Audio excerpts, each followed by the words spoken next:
Tell your congressional leaders to support a fully funded international affairs budget. Programs funded by the international affairs budget in the past have cut the number of people living in extreme poverty by half. They've increased literacy and primary school enrollment, especially among girls. They've decreased the under 5 child mortality rate.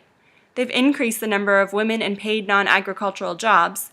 They've increased internet usage, promoting economic opportunities.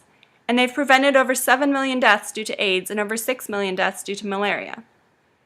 For a budget with such a huge impact, you may be surprised to know that the international affairs budget makes up only 1% of the total federal budget.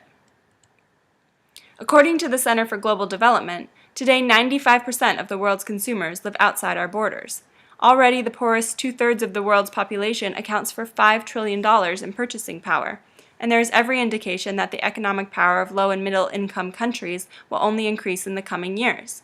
Developing countries' economies are growing 3 times faster than our own, and 6 out of the 13 fastest economies in the world are located in Africa.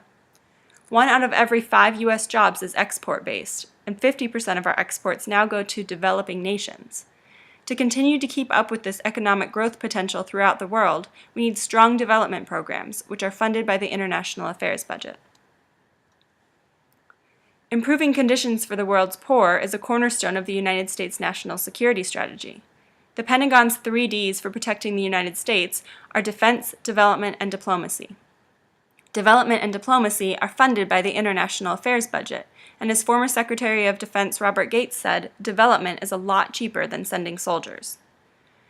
Furthermore, 120 U.S. generals and admirals agree that the State Department, USAID, Millennium Challenge Corporation, Peace Corps, and other development agencies are critical to preventing conflict and reducing the need to put our men and women in uniform in harm's way. Go tell your congressional leaders to support a fully funded international affairs budget.